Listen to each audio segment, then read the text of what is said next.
Hill Explains, where I invite you to join the science teaching conversation with me about Rene Descartes. This is episode 4, and I suppose my motivation is that I've learnt how to actually put a big 4 behind everything in my YouTube cover art, which I can put across. So Rene Descartes, we've learnt about his life story, his series of books, his wanting to stay out of the limelight and actually promote a generalised methodology. He was a big thinker. He thought that he could finally nail philosophy, and he also thought he could finally nail science, and therefore came up with a number of good things about science should answer everything as a unified field, which is very good. But when you look at it, he had a non-atomist viewpoint, which in some points was good because it comes closer to quantum mechanics. So quantum mechanics, a electron is unbound. It doesn't have a point where it finishes. It actually stretches throughout the entire universe.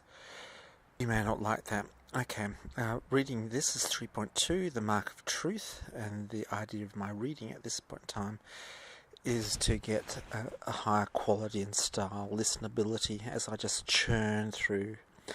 At the beginning of the third meditation, a book by Descartes declares, quote, "I now seem to be able to lay it down as a general rule that whatever I perceive very clearly and distinctly is true.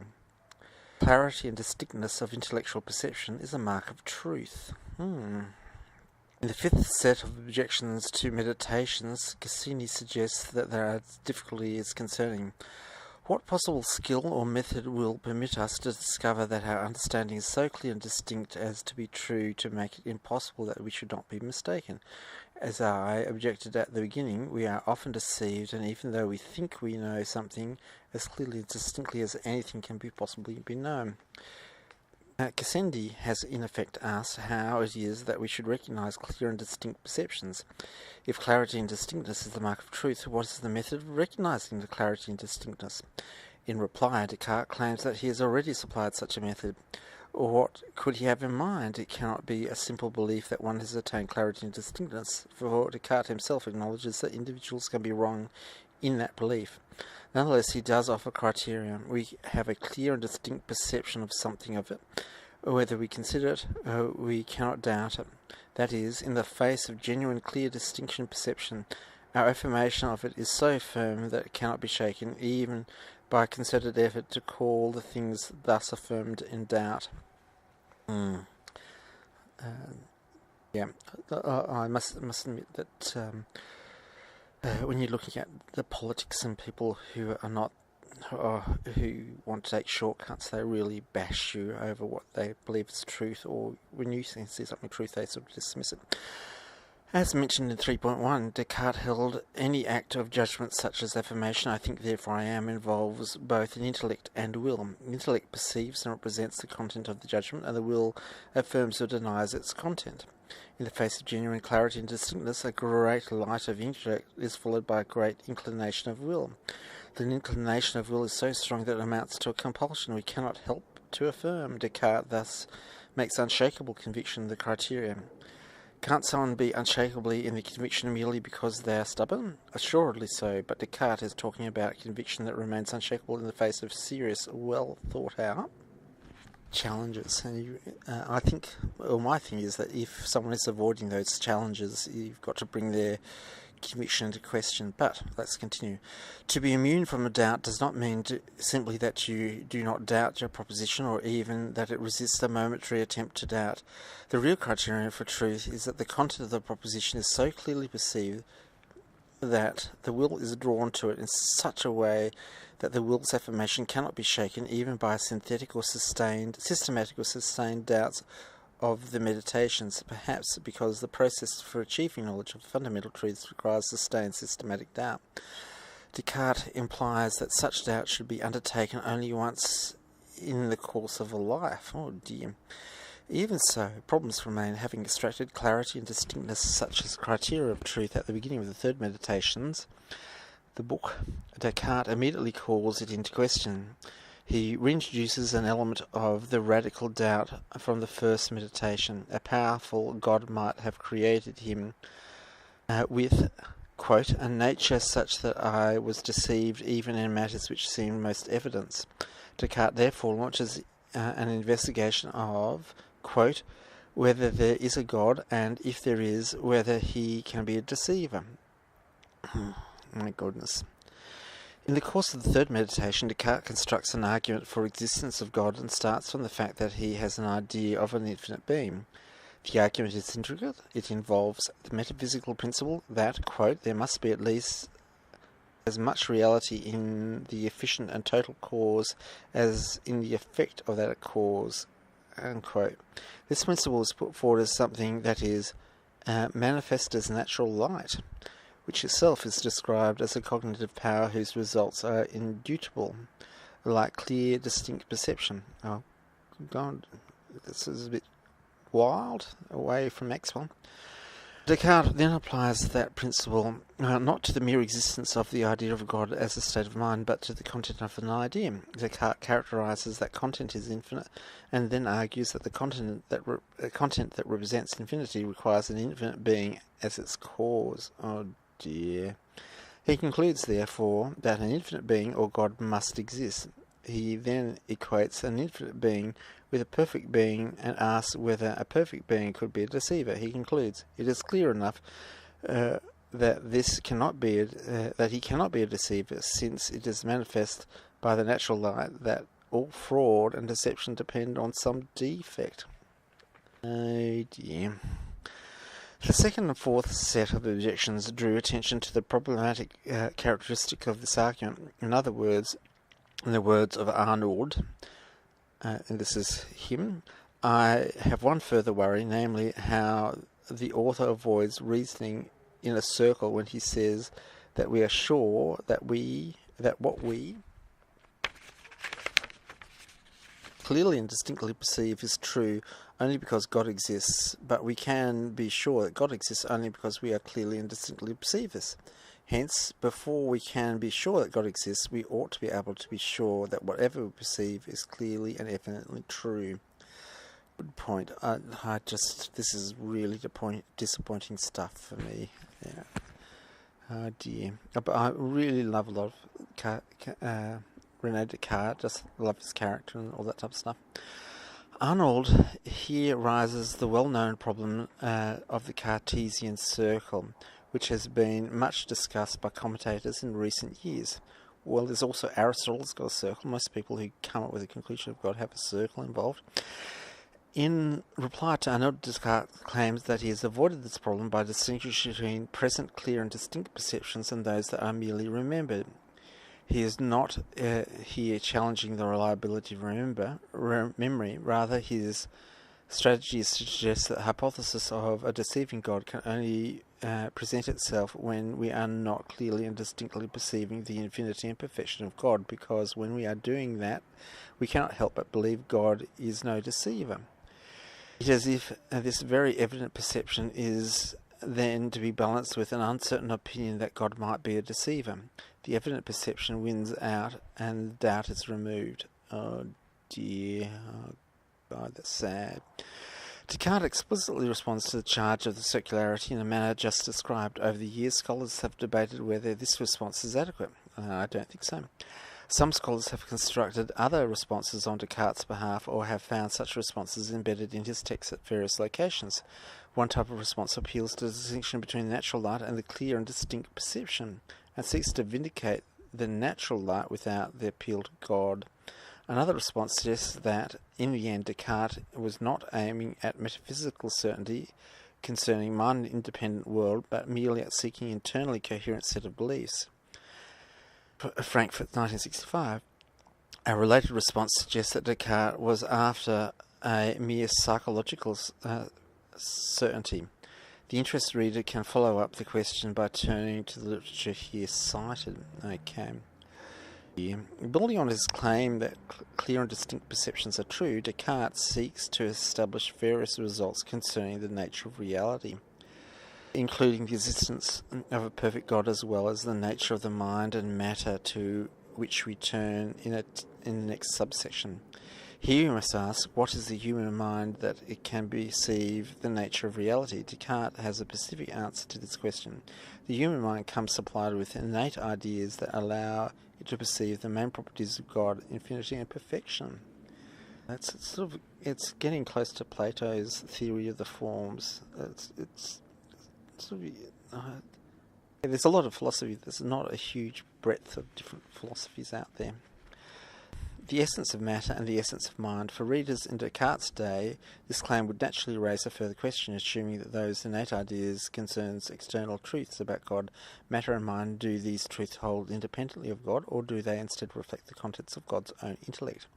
This is again the Platonic view that we're all part of the God's matrix. Descartes rejects both alternatives. He denied, along with many of his contemporaries, that there are eternal truths independent and existent of God, but he also denied that eternal truths are fixed in God's intellect. Some Neoplatonist philosophers held that the eternal truths in the human minds are copies or archetypes of the archetypes in the mind of God. There you go, that's Nicolas Descartes. Some Aristotelian philosophers just prior to Descartes, including Francisco Suarez of 1548 to 1617, held that external truths reflects God's own understanding of his creative power. God's power includes that if he created a rabbit, it must be an animal. External truths are latent in God's creative power, and he understands this. So if human beings understand external truths as eternal, they are also understanding the creative power of God, which is very interesting because this is exactly what Newton believed. He believed that he was just exploring God, and people cannot understand that. So it's really good reading around this time, even though it's really hard going. It's not as hard going as some of the mind-twisting ideas of Nicolas Descartes. Descartes had a different account. He held that eternal truths are free from creations of God, originating for him in a way that does not distinguish among power, will, and intellect. God may decides what the essence of a circle is, or how to make 2 + 3 = 5. He might have created other essences, although we are unable to conceive what they might be. Our conceptual capacity is limited to innate ideas that God creates the eternal truths concerning logic, maths, and nature of good, and the essence of mind and matter, and he creates human mind and provisions it with innate ideas that correspond to those truths. However, even in this scheme, there must remain some eternal truths that are not created by God, those that pertain to the essence of God himself, including his existence and perfection. Well, there you go. It's a lot simpler for me, where I don't really... Well, I don't think about God. It's just that I'm not all that relevant. So that once you take yourself out of the equation, stop worrying. You start to... I'm more like an ignorant worker going through this. Going at 13 minutes and 16 seconds in, we'll hit 3.3, the nature of reality. So that last one was the nature of what I think it was.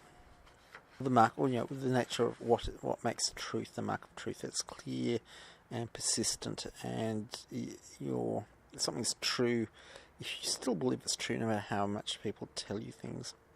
Descartes reveals his ontology implicitly in the Meditations, more formally in the replies, in a textbook fashion in the Principles. The main metaphysical results that describe the nature of reality assert the existence of 3 substances, each characterized by an essence. The first and primary substance is God, whose essence is perfection.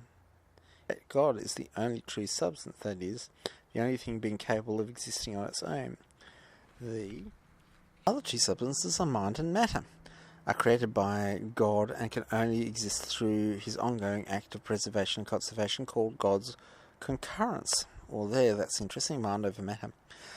Descartes' arguments to establish the essences of the substances appeal directly to his clear, distinct perception of those essences. The essence of matter is an extension of length, breadth, and depth. One might speak here of spatial extension, but with this proviso that Descartes denied the existence of space separate from matter. Well, that's interesting, because we would also say that we would agree with him, because we have this bane theory that there are these banes extending throughout the universe. And you've got Einstein's general relativity. Okay, Cartesian matter does not fill a distinct spatial container, rather a spatial extension is constituted by extended matter. There is no void or unfilled space. This extended substance possesses further modes of size, shape and position, and modes are properties that exist only as modifications to the essential, principal and general attributes of a substance. In addition to its essence extension, matter also has a general attributes of existence and duration. This is getting quite philosophical. The individual parts of matter have durations as particular modes. All modes of matter, including size, shape, position and motion, can exist only as modifications of extended substances.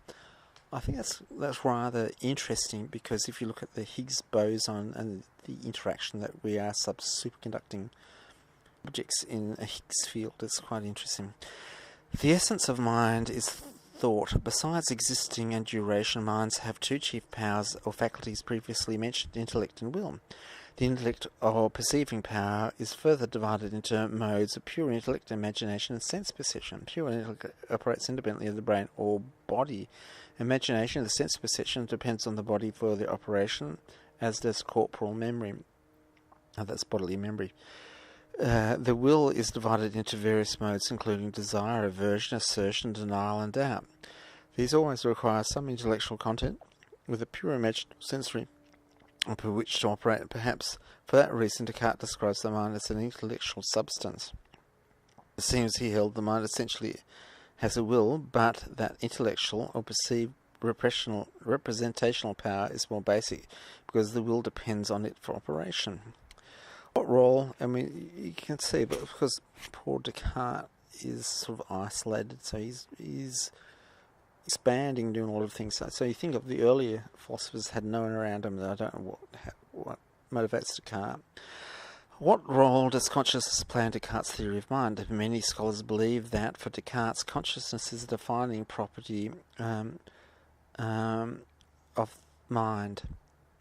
There is some support for this position in the second replies. There, Descartes defines mind as a substance in which thought immediately resides. He says the term thought that extends to everything that is within us in such a way that we are immediately conscious of it. If the mind is thinking substance and thoughts are essentially conscious, perhaps a consciousness in the essence of thought. This is a long way from what reality is. This is what's inside your mind. Okay. Descartes, in fact, did hold that all thoughts are, in some way, conscious. He did not mean that this is we have reflective awareness of and can remember every thought we have. In the second meditation, he describes himself as thinking of a thing by enumerating all the modes of thoughts of which he is conscious: understanding, intellection, willing, imagining, and at this point at least seeming to have a sense of perception. He thus sets up consciousness as a mark of thought, but is it the essence? There is another possibility. If perception, intellection, representation is the essence of thought, then all thoughts might be conscious in a basic way, because the character of the intellectual substance is to be present. Any representation present in an intellectual substance is thereby conscious. Similarly, any act of will presented in an intellectual substance also is available to consciousness, because it is of the essence of such a substance to perceive its own states. This is, accordingly, perception or representation is the essence of mind, and the consciousness flows as the result of mind's being a representing substance. And it's really interesting, sort of like at computer science, you tend to, the more that we can do brain scans, we've got sort of different methodical answers to all of these. At the same time, distinguish between thoughts possessed of consciousness and thoughts of which we are reflectively aware. Descartes opened a space of consciousness thoughts that we don't notice and remember. As in his theory of senses, he allows for unnoticed sensations and unnoticed mental operations upon them. And that I find very interesting, that you can actually incubate a problem. Just absorb it, have a lovely wine, go for dinner, go for a lovely walk, and wake up in the middle of the night and it's answered. And so at 90 minutes, that closes off episode 4, and I'll have a little test to see whether the YouTube produced from this will have a lovely 4 on it, and see if I can actually get some stuff going with it. Thanks for listening.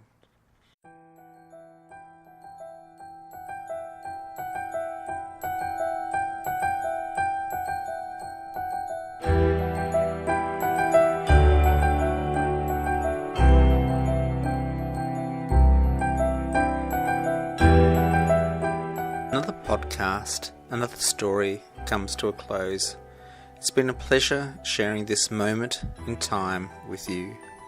May you discover truly amazing things, understand them, and tell others. Thanks for listening.